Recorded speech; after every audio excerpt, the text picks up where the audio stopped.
십계명의 말씀은 하나님의 마음을 전해주고 있습니다. 하나님께서 우리에게 정말 원하시는 것이 무엇인가 그것을 알려주고 있습니다. 우리는 기도로 우리의 마음을 하나님한테, 우리의 필요를 하나님한테 전해드리고 있습니다. 그런데 하나님은 이 십계명을 통해서 하나님의 마음이 뭔지, 하나님의 우리를 향한 기도 제목이 뭔지를 알려주시는 것입니다. 이것만은 너희가 꼭 지켜줬으면 좋겠다. 당부하시는 것입니다. 우리 계속 들어왔었죠? 직접 하나님이 입으로 말씀하신 말씀, 그리고 손으로 직접 기록하신 말씀은 성경이 66권 가운데 이 십계명 뿐이라고 우리 배웠습니다. 시내산 아래에서 울려 퍼지는 그 하나님의 음성 한마디 한마디가 백성들의 귀를 쟁쟁 울렸습니다. 모세를 비롯한 이스라엘 백성들이 두렵고 떨림으로 이 말씀을 들었습니다. 이집트에서는 한 번도 이런 경험을 해본 적이 없었습니다. 그 어떤 신도 자기들에게 이렇게 말씀한 적은 없었습니다. 거룩한 백성, 제사장 나라로 그들을 삼고자 하시는 하나님의 소망이 담긴 그 말씀들입니다. 이제 우리도 이 십계명의 말씀 가운데 이제 마지막 계명까지 왔습니다. 굉장히 오랫동안 1계명부터 차근차근 우리 들어왔지 않습니까?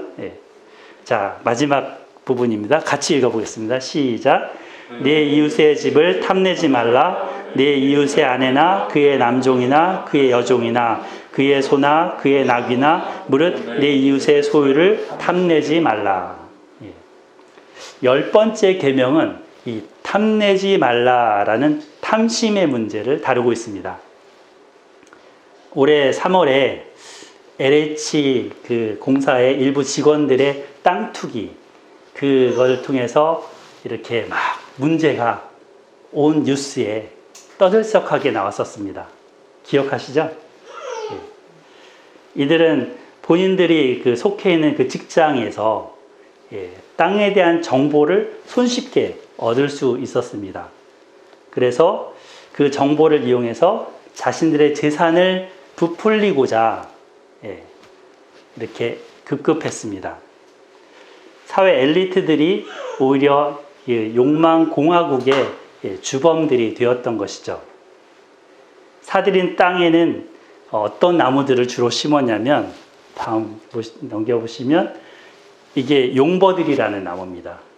이 용버들이라는 나무는 그 조경 시세 가격으로 굉장히 저렴한데 또 잘 키우면 높은 가격을 받을 수 있는 나무면서 품은 덜 들어가요. 심어만 놔도 잘 자랍니다. 그래서 이거를 사실은 좀 띄엄띄엄 심어야지 잘 자라는데 빽빽하게 심어서 길렀고, 개발 전까지 그 농지를 사들인 명분으로 이거를 삼았습니다. 공사 직원들의 이 같은 모습으로 인해서 사회적인 공분이 일어났습니다.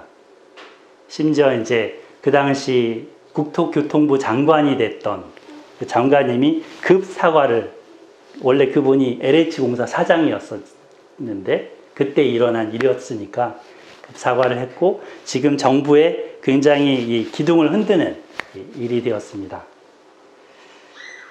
상대적인 빈곤감은 이 욕망이라는 전차를 탄 사람하고 그 기회를 놓친 사람 사이에서 더욱더 커지고 있습니다. 땅뿐만 아니죠. 땅 위에 뭐가 있어요? 집. 집이 있습니다. 그 아파트 한 채를 얻기 위해서 다들 열심입니다. 그죠? 좋은 대학 가서 좋은 회사 취업해서 그래갖고 이렇게 신분 상승을 하려고 하는데, 이 아파트 가격을 통해서도 그걸 노립니다. 아파트가 좀 껑충 가격이 뛰기를, 이 지역에서는 좀 빨리 뛰어주기를 그런 기대 심리가 많습니다. 그래서 대한민국은 아파트 공화국이라고 하는 이름이 붙어 있습니다. 또 한편에 예뻐지려는 또 욕망이 있죠. 예쁘신 분들은 아마 별로 상관 안 하셔도 될 겁니다. 그러나 외모에 또 자신 없는 분들은 예뻐지려는 욕망이 누구보다 많을 겁니다. 우리나라가 이제 1등을 하는 아주 그 수치들이 많이 있는데 그 중에 자살률도 있지만 이 인구 대비 성형수술 비율이 세계에서 가장 높은 나라입니다. 표가 나오죠? 여기 가장 높아요. 예쁘면 모든 게 용서되는 그런 사회입니다. 공부를 못해도 예쁘면 된다. 공부까지 잘하면 저 독한 뭐뭐 이렇게 하면서 비난을 하죠. 매스컴을 통해서 온통 예쁜이들이 성형을 다 한 이 남자 여자들이 자신들의 미모와 그 외모를 자랑하고 있습니다. 직업을 구하려고 해도 면접을 해야 되는데 이 성형 취업을 위한 성형 이런 게 이제 아주 강남의 유수한 성형외과에서 그거를 광고해주고 있습니다. 이런 걸 보면 이제 외모 지상주의 이런 게 자라가는 거죠. 이렇듯 절대 농지를 사서 위장 전입하고 또 아파트 계약을 할 때 탈세를 위해서 다운 계약서를 쓰고 자녀를 좋은 학군에 보내기 위해서 주민등록지를 옮기고 너도 나도 할 것 없이 얼굴이건 몸이건 성형을 하고 이 모든 것은 공통점이 있습니다. 탐욕, 탐심이라는 마음에서 일어나는 것입니다. 앞선 10계명의 말씀들은 외형적으로 지켜낼 수 있습니다. 부모를 공경하라, 살인하지 말라, 간음하지 말라, 도적질하지 말라, 거짓 증거하지 말라. 안 하면 되잖아요. 그죠?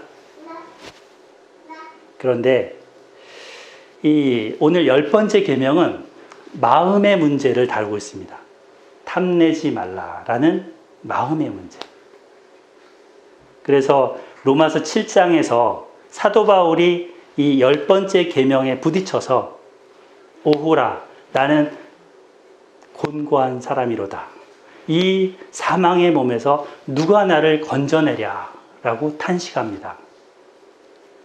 7장 24절에 그렇게 말씀했는데 그는 이 탐심을 어찌하지 못하는 겁니다.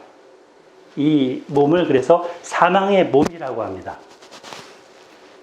그리고 그는 구원자를 찾는 거죠.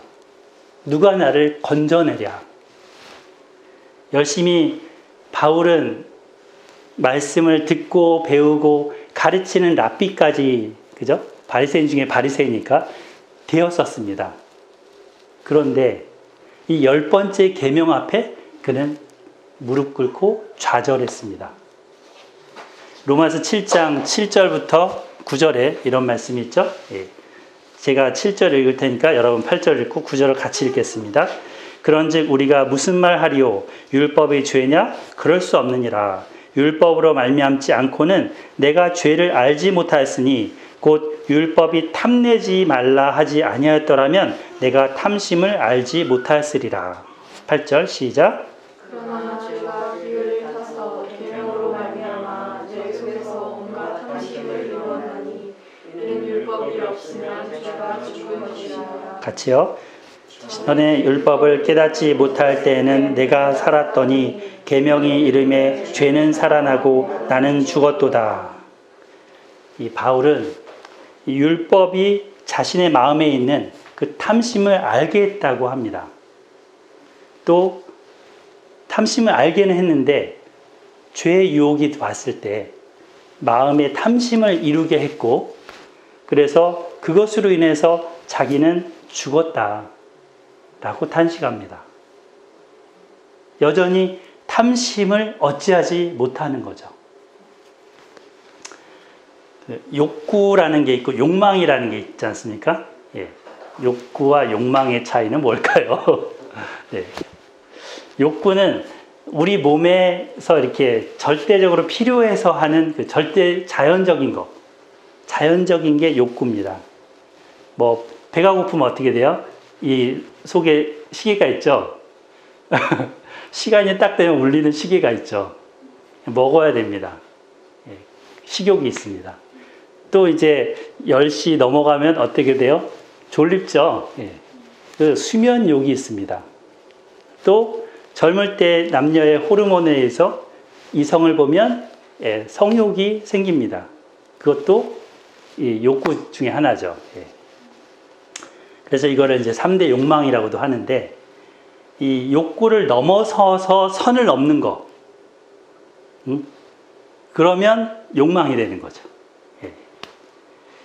근데 또 이것도 어쩌보면 욕망이지 않을까요? 일하지 않고 먹고 사는 거. 또 누구로부터 재산을 많이 받아서 그냥 누리는 거. 아주 펑펑 써도 모자라지 않고 남는 거. 이런 거 하고 싶으면 살고 싶지 않습니까? 이런 게 욕망이지 않을까요? 네. 그 불교에서는 이 앞선 요 세 가지 외에도 두 가지를 더 추가해서 오욕이라는 걸 얘기합니다. 두 가지는 재물욕과 명예욕입니다. 예. 그래서 이 욕망 때문에 예, 그 고통이 오고, 그 고통에서 벗어나기 위해서는 해탈을 해야 되는데 마음을 비워야 된다. 예, 그 비움에 대해서 계속 강조하는 종교가 불교입니다. 그죠? 그러나 우리 기독교는 어떻게 돼요? 성령으로 채워야 된다라고 하시죠. 하나님의 영으로 채워야 된다. 내가 비운다고 비워지는 게 아니고 다른 악한 것으로 채워질 수 있다고 성경은 얘기하고 있습니다. 우리 자신이 악한 존재이기 때문에 하나님의 은혜가 아니고는 이걸 이길 수 없다라고 얘기합니다. 자, 그럼 과연 욕망은 뭘까요? 이걸 뿌리채 뽑아낼 수는 있는 걸까요? 아니면 욕망은 없앨 수 없는, 우리 때에는 그냥 포기하고 있는 대로 살아야 되는 걸까요? 우리가 욕망 앞에 쉽게 무너지는 건 왜일까요? 욕망의 힘, 그 탐심을 우리 그리스도인들은 어떻게 다뤄야 될까요? 제가 많은 질문들을 드렸는데 오늘 말씀을 통해서 한번 그 해답을 찾았으면 좋겠습니다. 자, 잠언 보면 잠언에는 이 마음에 대한 강조를 많이 하고 있죠. 예. 잠언 4장 23절, 모든 지킬 만한 것 중에 더욱 뭐를 지키라? 마음을 지키라. 예. 생명의 근원이 이에서 남이니라. 마음을 지키라 라고 하셨어요. 잠언 16장 32절, 노하기를 더디하는 자는 용사보다 낫고 자기의 뭐를? 마음을 다스리는 자는 성을 빼앗는 그 군사, 예. 어떠한 그 전투기나 무기보다도 더 낫다라고 얘기합니다. 마음을 다스리는 게 그만큼 힘들기도 하고 중요하기도 하다는 거죠. 잠언 25장 28절, 자기의 마음을 제어하지 아니하는 자는 성읍이 무너지고 성벽이 없는 것과 같으니라. 그러니까 마음이 딱 뭔가 무너진 상태, 탐욕으로 그냥 점령된 상태, 그거는 아예 그냥 문 열어놓고 도둑 들어와라, 이 상태랑 똑같다는 것입니다. 마음에서 일어나는 그 탐심한테 진다면 하나의 도시가 무너진 것과 같습니다.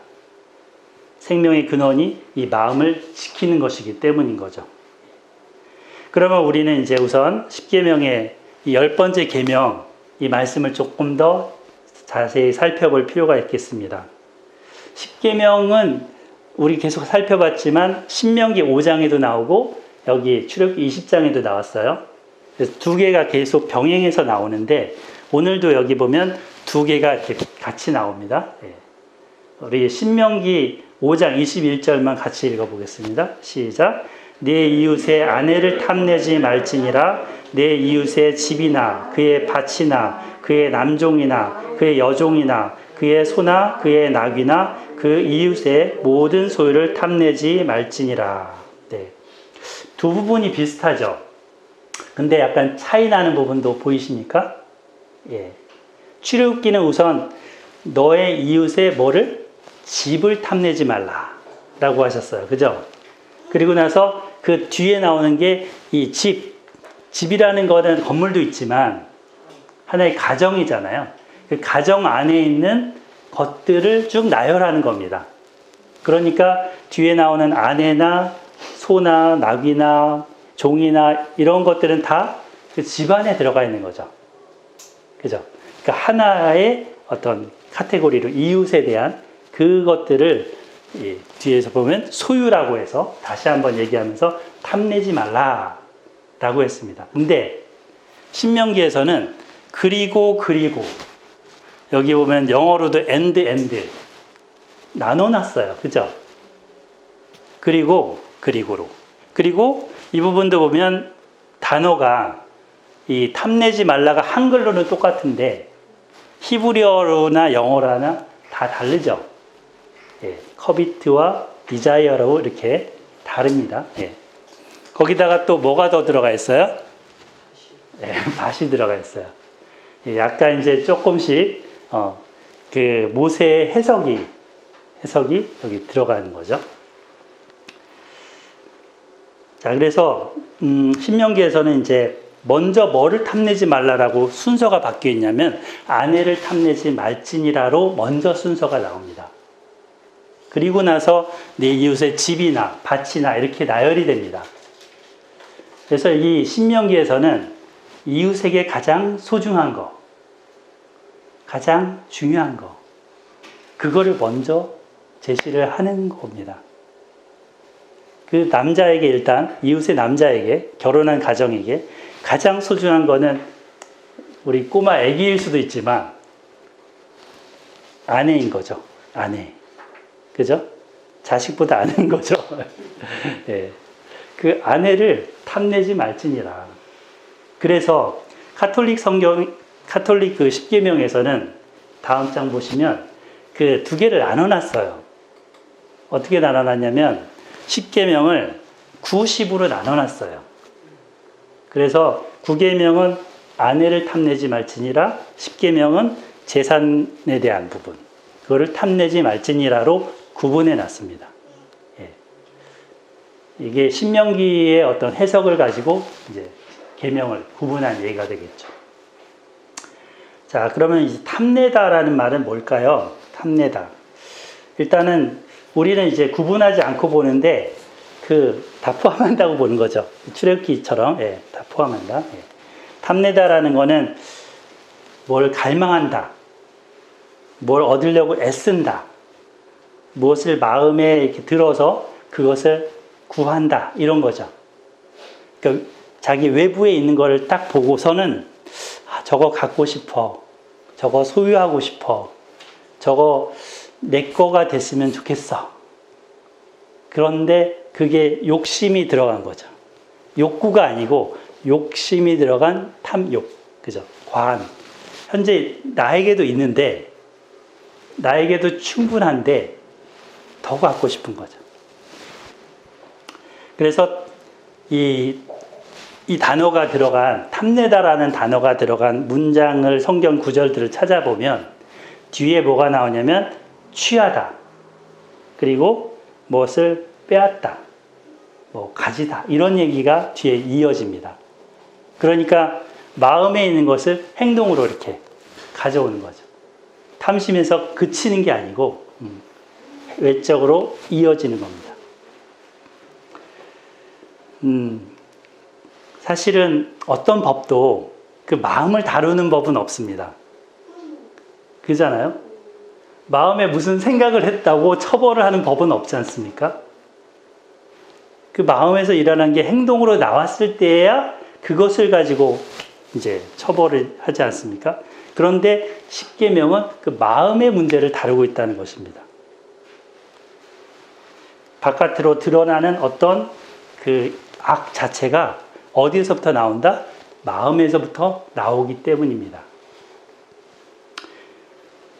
여호수아서에 이제 이 탐욕으로 인한 그 사건이 있죠. 그래서 멸문지화, 그 집안이 초토화가 돼서 죽은 그런 예가 나옵니다. 그 예가 이 아간 사건이죠.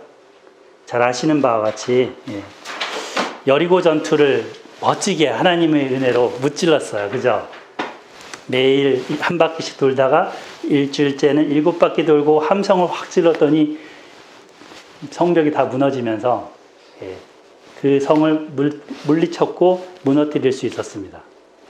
자신만만하게 됐죠. 하나님의 은혜도 경험했고. 근데 저기 보니까 여리고하고는 잽도 안 되게 작은 성이 있어요. 이름도 아이성이에요. 애기성. 좀만 보내면 금방 이길 것 같아. 근데 보냈는데 3,000명이나 죽고 완전히 패배를 한 겁니다. 여호수아는 이것으로 인해서 사기가 완전히 저하가 됐고 백성들도 마찬가지 마음이 락다운된 거죠. 그죠? 그래서는 이제 여호수아는 이 밥도 넘어가지도 않고 옷을 찢으면서 땅바닥에 엎드려서 죄를 무릅쓰면서 막 곡을 합니다. 그러니까 통곡을 합니다. 그리고는 하나님께 묻습니다. 하나님 도대체 왜입니까? 정말 슬픕니다. 이 백성을 인도해서 요단을 건너서 여기까지 왔는데 이제 아모리 사람의 손에 우리를 멸망시키려고 하십니까? 요단 저쪽으로 그냥 거기에 그 르우벤, 갓, 므낫세 반지파가 있었을 때 거기 머물렀었으면 더 좋았을 뻔했습니다. 여기까지 와서 우리가 죽으려고 이렇게 온 거 아니지 않습니까? 주님, 그 원수들이 있는데 이스라엘 백성들은 싸우려고 하다가도 이제는 다 도망가게 생겼습니다. 어떻게 내가 무슨 말 할까요? 이제는 이 가나안 사람들이 이 소식을 듣고서는 우리를 이제 얕잡아 보고 죽이려고 할 겁니다. 주님의 크신 이름을 위해서 주님은 어떻게 하실 겁니까? 계속 질문을 합니다. 여호수아가. 이때 하나님이 대답하시죠. 이스라엘이 범죄했다. 그리고 내가 그들에게 명령한 나의 언약을 어겼다. 그리고 그들이 온전히 바친 물건을 가져가고 도둑질하며 속이고 그것이 이제 있는데 그 물건을 그들이 숨겨놨다. 감춰뒀다.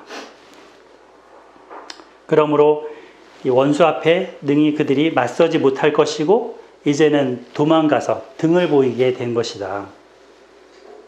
왜냐하면 그들도 마찬가지 온전히 바친 물건이 되었기 때문이다.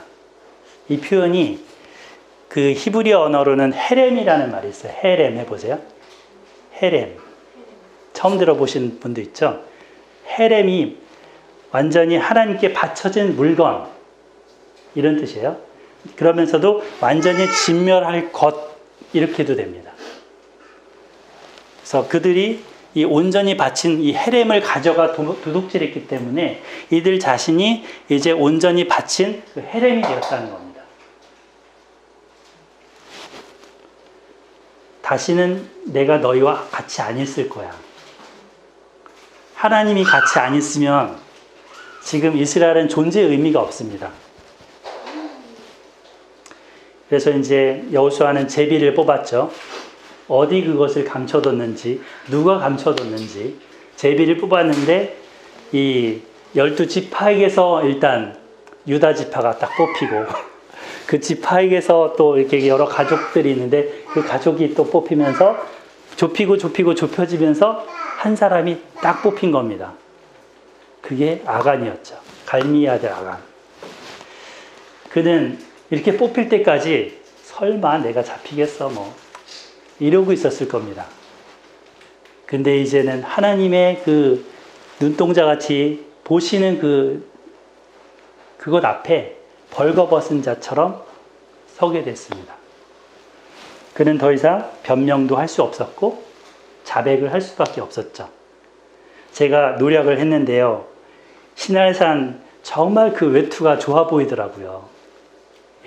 그거 정말 갖고 싶었던 건데 그거 하나 감춰뒀고요.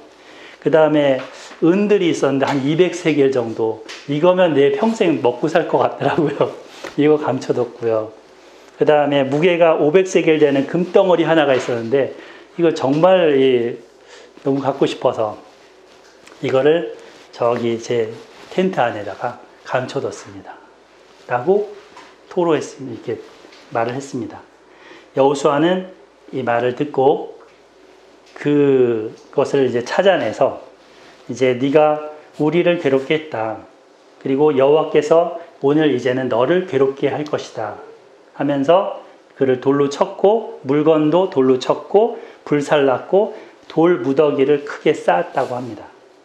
이게 이제 탐욕의 골짜기라는 이름으로 해서 돌 무더기가 된 곳이 되는 거죠.